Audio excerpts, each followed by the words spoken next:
वनुसल्ली वनुसल्लिमु अला रसूलिहिल करीम अम्मा बाद फ़अऊज़ु बिल्लाहि मिनश शैतानिर रजीम बिस्मिल्लाहिर्रहमानिर्रहीम इन्नल्लाह अस्तफ़ा आदम व नूहन व आल इब्राहीम व आल इमरान अलल आलमीन ज़ुर्रिय्यतम बअज़ुहा मिन बअज़ वल्लाहु समीउन अलीम सदक़ल्लाहुल अज़ीम।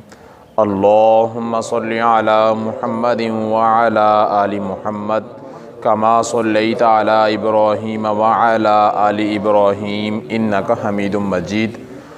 अल्लाहुम्मा बारिक अला मुहम्मदिन व अला आलि मुहम्मद कमा बारकता अला इब्राहीम व अला आलि इब्राहीम इन्नका हमीदुम मजीद।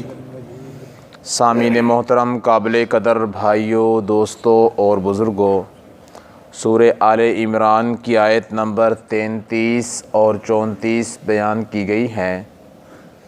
दो आयत मुबारका में अल्लाह तबारक व तआला आगे आने वाले वाक़यात की तमहीदी बात ज़िक्र फरमा रहे हैं।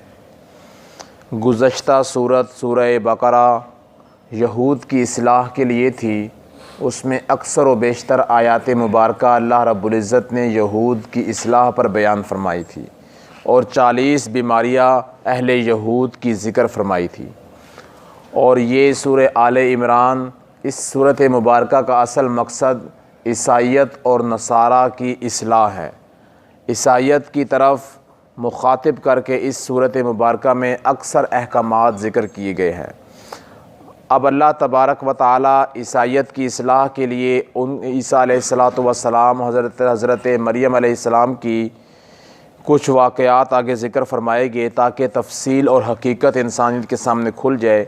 उससे पहले अल्लाह तबारक व तआला ये दो आयत मुबारका तमहीद के तौर पर लाए हैं।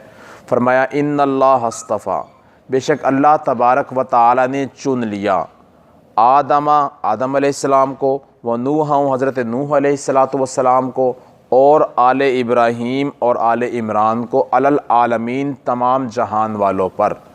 यहाँ पर अल्लाह तबारक व तआला इस्तफ़ा की बात कर रहे हैं। इस्तफ़ा का मतलब होता है चुनना, मुंतखब करना, इंतखाब करना। लेकिन यहाँ पर चुनना किस एतबार से है? मुफस्सिरीन ने लिखा यहाँ पर इस्तफ़ा बिन नबुव्वत के एतबार से है। नबुव्वत के लिए अल्लाह रब्बुल इज़्ज़त ने चुन लिया। फरमाया कि इस्तफ़ा चुन लिया अल्लाह रब्बुल इज़्ज़त नबुव्वत के लिए। किसको? हज़रत आदम अलैहिस्सलातु वस्सलाम को और हज़रत नूह अलैहिस्सलातु वस्सलाम को। अब यहाँ पर बात समझने से पहले ये बात समझ लेनी चाहिए कि एक है इस्तफ़ा, चुनना किसी को, और एक है मुस्तफ़ा, चुना हुआ होना। अल्लाह तबारक व तआला ने यहाँ पर इस्तफ़ा का लफ़्ज़ ज़िक्र करके इंसानियत को बता दिया कि सारे नबी रसूल और पैगम्बर पीछे गुज़रे हैं, जिनकी तादाद 1 लाख कमो बेश 24,000 अम्बिया इकराम हैं, जिनमें से 313 या 315 रसूल भी है। सब चुने हुए हैं। लेकिन फरमाया कि मुस्तफ़ा जिनको बनाया है वो हुज़ूर सल्लल्लाहु अलैहि वसल्लम की ज़ात है। आपके बारे में ये नहीं फरमाया हमने चुना, फरमाया कि वो चुने हुए हैं। इन तमाम से पहले अल्लाह तबारक व तआला ने उनको चुना हुआ है। इसलिए हुज़ूर सल्लल्लाहु अलैहि वसल्लम का इस आयत मुबारक में तज़किरा नहीं फरमाया। इन्नल्लाह अस्तफ़ा, अल्लाह तबारक व तआला ने चुना किसके लिए? नबुव्वत के लिए। आदम, हज़रत आदम अलैहिस्सलातु वस्सलाम को। हज़रत अबू ज़र ग़िफ़ारी रज़ी अल्लाह तआला अन्हु ज़िक्र फरमाते हैं कि या रसूल अल्लाह, अल्लाह रब्बुल इज़्ज़त ने अंबिया कराम कितने भेजे? हुज़ूर सल्लल्लाहु अलैहि वसल्लम ने फरमाया कि अबू ज़र, अल्लाह रब्बुल इज़्ज़त ने 1 लाख से ज़ायद अंबिया कराम अलैहिमुस्सलातु वस्सलाम को मबऊस फरमाया।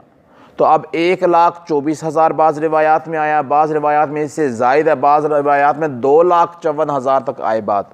तो मुफस्सिरीन का कहना यह है कि 1,24,000 का कौल मशहूर है, लेकिन इस मशहूर कौल को बयान करते हुए तकरीबन का या कमो बेश का लफ्ज़ इस्तेमाल करना चाहिए। कमो बेश या तकरीबन का लफ्ज़ इस्तेमाल करना चाहिए। जज़म के साथ और जज़म बिल यकीन के साथ ये लफ्ज़ नहीं कहना चाहिए कि अल्लाह ने इतने नबी भेजे हैं। इसलिए कि हो सकता है नबी 1,24,000 से ज़्यादा हो और आप 1,24,000 कहते हैं, तो जो ज़्यादा नबी आप उनको नबूवत से निकाल रहे हैं और ये गुनाह कबीरा है, ये गुनाह कबीरा है। और आप कह रहे 1,24,000 अम्बिया कराम है और 1,24,000 से अम्बिया कराम कुछ कम हो, आप कहते हैं 1,24,000 है तो अब जो कम है उनकी कमी को पूरा करने के लिए आप ऐसे इंसानों को नबी कह रहे हैं उनको अल्लाह नबी बनाया नहीं। तो ये भी एक गुनाह कबीर है, जिसको अल्लाह नबी नहीं बनाया उसको नबी तक पहुंचा देना। तो बहरहाल फरमाया कि लफ्ज़ इस तरह इस्तेमाल करना चाहिए, कमो बेश या तकरीबन। अल्लाह रब्बुल इज़्ज़त ने इतने अंबिया कराम को भेजा, और जिनमें से रसूल कितने थे? रसूल आप सल्लल्लाहु अलैहि वसल्लम ने एक रिवायत में 313 बताए और एक रिवायत में 315 बताए। तो बहरहाल फरमाया अल्लाह ने चुन लिया आदम अलैहिस्सलाम को नबुव्वत के लिए। फिर हज़रत मोहम्मद सल्लल्लाहु अलैहि वसल्लम फरमाया कि दुनिया के अंदर पहले इंसान भी आदम अलैहिस्सलाम और पहले नबी भी आदम अलैहिस्सलाम हैं, लेकिन साहिब शरीयत रसूल जो उनसे है दुनिया के अंदर सबसे पहले हज़रत नूह अलैहिस्सलाम है, और सबसे पहले अजाब भी हज़रत नूह अलैहिस्सलाम की कौम पर, उनकी बस्ती पर आया उनकी सबसे पहले। यही वजह है कि जब सारी इंसानियत रोज़े क़यामत इकट्ठी होकर जाएगी हज़रत नूह अलैहिस्सलाम के दरवाज़े पर, और हज़रत नूह अलैहिस्सलाम से कहेगी या नूह इन्नका अव्वलु रुसुली इला अहलिल अर्ज़ी, कि ए नूह बेशक आप तो अल्लाह के पहले रसूल हैं। हालांकि पहले तो हज़रत आदम अलैहिस्सलाम थे। मैं कि नहीं, रसूल जो है साहिब शरीयत नबी को कहते हैं, वो पहले हज़रत नूह अलैहिस्सलाम थे। इसलिए उस हदीस मुबारक में ये लफ्ज़ मौजूद है, या नूह इन्नका अव्वलु रुसुली इला अहलिल अर्ज़, कि आप ज़मीन वालों की तरफ पहले रसूल बनाकर भेजे गए, आप हमारा मामला आसान फरमाइए। अल्लाह के सामने अपील कीजिए कि अल्लाह तबारक व तआला हिसाब व किताब का मामला शुरू फरमाए। और फरमाया कि इमाम बुखारी रहमतुल्लाह अलैह फरमाते हैं कि उस वक़्त अल्लाह तबारक व तआला अपनी कहरी तजल्लियात में होंगे। जलाल उस वक़्त सबसे ज़्यादा होगा कि उस दिन से पहले कभी इतना जलाल अल्लाह की ज़ात में ज़ाहिर नहीं हुआ होगा, और उसके दिन के बाद कभी ज़ाहिर नहीं होगा। तजल्लियात कहरिया, कहरी तौर पे अल्लाह ताला गुस्से के आलम में होंगे। और अंबियाए कराम अलैहिमुस्सलातु वस्सलाम जिन्होंने सारी ज़िंदगी एक पल के लिए, एक लम्हे के लिए भी कोई गुनाह नहीं किया, वो भी कांप रहे होंगे, वो भी कांप रहे होंगे। और अल्लाह तबारक व तआला जब ईसा अलैहिस्सलाम ने सवाल करके, ए ईसा, क्या मैंने तुम्हें इस बात को हुक्म दिया था कि तुम अपने आप को या अपनी माँ को मेरे साथ माबूद करार दे दो, मेरा शरीक करार दे दो? तो हज़रत ईसा अलैहिस्सलाम इस बात को सुन के तफसीर रूहुल मानी में लिखा है कि कपकपी उनके ऊपर तारी हो जाएगी उनके ऊपर, और 500 साल तक वह कपकपी की हालत में रहेंगे। 500 साल कपकपी की हालत में रहेंगे कि फिर बाद में कहे कि ए अल्लाह, मैं वो बात कैसे कह सकता हूँ जिसके कहने का मुझे कोई हक ही नहीं है, मुझे कोई हक ही नहीं है। मैं तो तेरी तौहीद बयान करने के लिए गया था ज़मीन पर, ये बात कहने के लिए नहीं किया था कि ईसाई मुझे अल्लाह का बेटा बना ले या मेरी माँ को अल्लाह के साथ शरीक करार दे, मैं इसके लिए नहीं गया था। मुझे तो इस बात के कहने का कोई हक ही नहीं, कोई जवाज़ नहीं है। तो वो आलम होगा। तो बहरहाल फरमाया अल्लाह रब्बुल इज़्ज़त ने, हमने आदम अलैहिस्सलाम को चुना और हज़रत नूह अलैहिस्सलाम को चुना। फिर नूह अलैहिस्सलाम के 4 बेटे थे। नूह अलैहिस्सलाम का एक बेटा किनान था, जो तूफ़ान नूह के अंदर ही बर्बाद हो गया, ख़त्म हो गया। उसके बाद हज़रत नूह अलैहिस्सलाम के 3 बेटे बचे, हाम, साम और याफिस। फिर हाम, साम और याफिस से अल्लाह रब्बुल इज़्ज़त ने सारी इंसानियत की तख्लीक फरमाई। बाकी जो 80 लोग आए थे, 80 या 82, उनमें से किसी की आगे औलाद नहीं पैदा हुई, या औलाद पैदा हुई तो आगे उसकी औलाद आगे पैदा नहीं हुई, उनकी ज़ुर्रियत आगे बढ़ी नहीं। ज़ुर्रियत जिस इंसान वाहिद की आगे बढ़ी है वो हज़रत नूह अलैहिस्सलाम की है, नूह अलैहिस्सलाम की है। जितने यूरोपियन ममालिक है, जितने यूरोपियन कंट्रीज़ है, वो सारे के सारे याफिस की औलाद में से हैं, और जितने जो उनसे सारे अरब इमारात के ममालिक जितने हैं, ये सारे हाम की औलाद में से हैं। और इसी तरह पाकिस्तान, अफगानिस्तान, बांग्लादेश, ये सारे इस साइड वाले सारे जो मुल्क हैं, ये सारे साम की औलाद में से है। तो ये एक तकसीम है। बाकी इसके मुखालिफ भी हो सकता है, बाज़ लोग यहाँ के थे वहाँ हिजरत करके चले गए, वहाँ के थे यहाँ हिजरत करके आ गए, तो इस तरह भी है। लेकिन मोटा मोटा जो मुफस्सिरीन ने बात बताई है वो इसी अंदाज से अल्लाह ने तकसीम फरमाई। फिर आगे चल के अल्लाह ने फरमाया कि वह आला इब्राहीम, देखिए पीछे जिक्र था हमने नबूवत के लिए चुना आदम अलैहिस्सलाम को, नूह अलैहिस्सलाम को। आगे ये नहीं फरमाया कि इब्राहीम अलैहिस्सलाम को चुना, बल्कि फरमाया आला इब्राहीम, इब्राहीम की आल को हमने चुना। अब इब्राहीम की जब आल का जिक्र फरमाया तो इब्राहीम अलैहिस्सलाम की आल में बहुत सारे अंबिया कराम आ जाते हैं। इब्राहीम अलैहिस्सलाम के बेटे इसहाक अलैहिस्सलाम, फिर इसहाक अलैहिस्सलाम का 2 बेटे जनाब आयस और जनाब याकूब अलैहिस्सलाम। जनाब आयस की नस्ल में आगे चल के हज़रत ज़करिया अलैहिस्सलाम, हज़रत यहया अलैहिस्सलाम, हज़रत अय्यूब अलैहिस्सलाम, ये सारे पैदा हुए। और जो याकूब अलैहिस्सलाम की नस्ल में आगे चल के हज़रत यूसुफ़ अलैहिस्सलाम, फिर उनके भाई, फिर उसके आगे चल के इसी में बनी इसराइल के तकरीबन 40,000 अंबिया कराम अलैहिमुस्सलाम आए। तो इतनी कसीर तादाद में अम्बिया किराम आए, तो ये सारे के सारे बनी इसराइल के अम्बिया किराम करार पाए। तो फरमाया कि आला इब्राहीम, हमने आले इब्राहीम में से लोगों को चुना नबूवत, रिसालत और पैगम्बरी के लिए। आगे फरमाया कि वह आला इमरान, और आले इमरान को चुना। आले इब्राहीम में आले इमरान आ चुके थे, लेकिन यहाँ पर खसूसियत के साथ तज़किरा फरमाया। अब आले इमरान कौन है? आले इमरान दो है, क्योंकि इमरान बिन यसहर हज़रत मूसा अलैहिस्सलाम के वालिद का नाम था, और जनाब मरियम जो से हज़रत ईसा अलैहिस्सलाम की वालिदा, उनके वालिद का नाम भी इमरान था। यहाँ पर इमरान का जिक्र करने का मकसद ये है कि इससे मुराद हज़रत ईसा अलैहिस्सलाम की वालिदा, हज़रत मरियम के वालिद, हज़रत ईसा अलैहिस्सलाम के नाना, उनका तज़किरा किया जा रहा है, उस इमरान की बात हो रही है।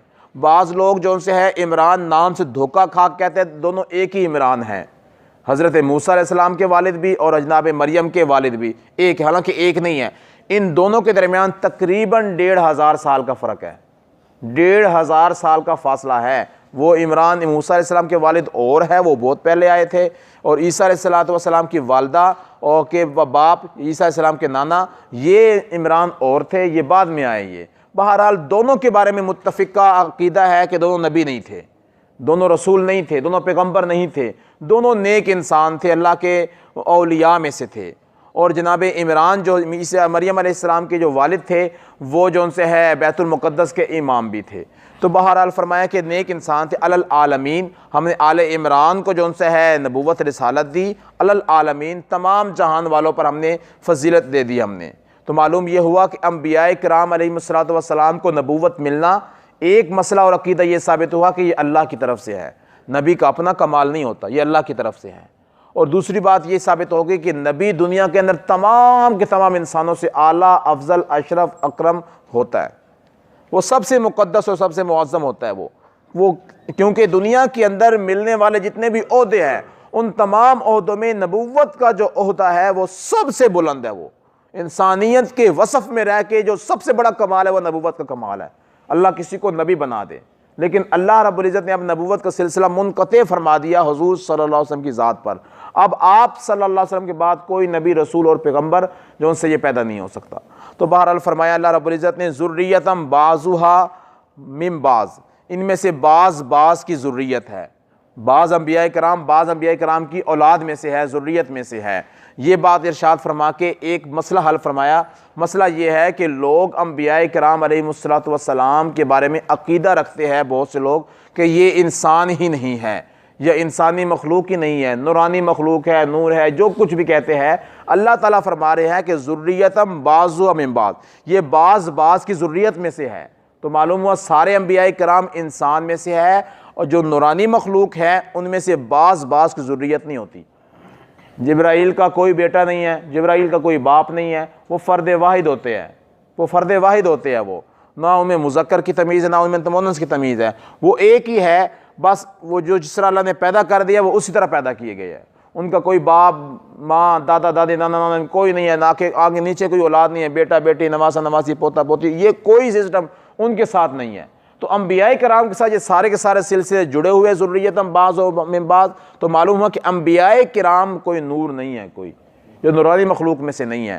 तो फरमाया अल्लाह रब्बुल इज़्ज़त ने वल्लाहु समीउन अलीम, अल्लाह की ज़ात सुनने वाली, जानने वाली ज़ात है। अल्लाह तबारक व तआला मुझे और आपको समझने की, सही तरीके से अमल करने की तौफ़ीक़ अता फ़रमाए।